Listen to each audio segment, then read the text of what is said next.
हमारे पिछले वीडियो में हमने सीखा कि साउंड की प्रोपगेशन के लिए एक माध्यम की जरूरत होती है।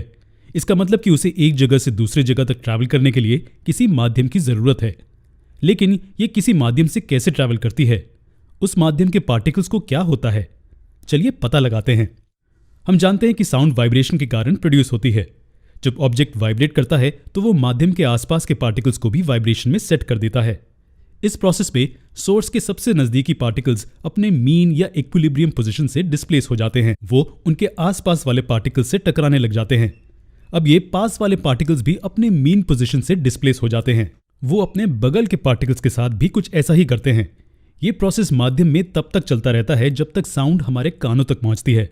हम देख सकते हैं कि हम माध्यम में कुछ डिस्टर्बेंस पैदा करते हैं। साउंड इस तरह से माध्यम से होकर ट्रैवल करती है।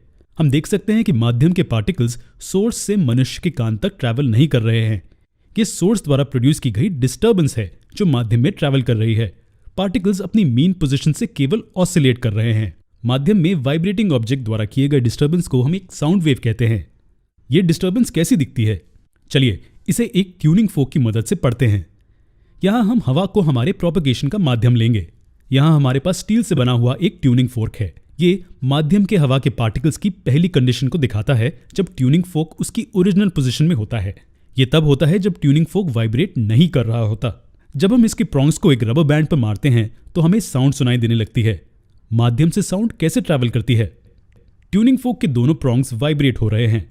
चलिए पहले एक प्रॉन्ग के मोशन पर कॉन्सेंट्रेट करते हैं।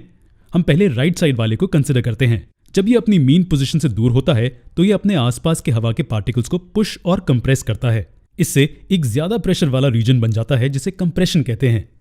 ये कंप्रेशन माध्यम में डिस्टर्बेंस के रूप में ट्रैवल करता है। यहाँ डेंसिटी ज्यादा होती है। इसका मतलब कि पार्टिकल्स एक दूसरे के बहुत नजदीक हैं।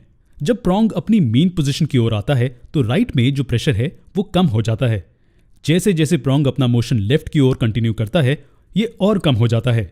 ये एक कम प्रेशर वाला रीजन बनाता है जिसे रेयरफैक्शन कहते हैं। इस पॉइंट पर हम देखते हैं कि डिस्टर्बेंस के फॉर्म में कंप्रेशन इस रीजन तक पहुंच गया है। ये रेयरफैक्शन भी माध्यम में डिस्टर्बेंस के रूप में ट्रैवल करती है। यहाँ पार्टिकल्स की डेंसिटी कम है।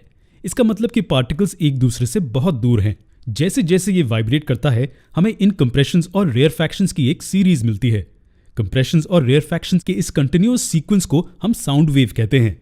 जी हाँ, साउंड वेव्स कंप्रेशंस और रेयरफैक्शंस के रूप में ट्रैवल करती है।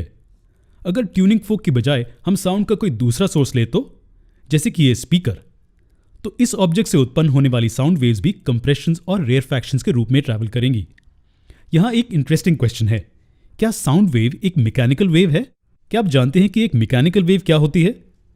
मैकेनिकल वेव वो वेव है जिसे ट्रैवल करने के लिए किसी मटेरियल माध्यम की जरूरत होती है।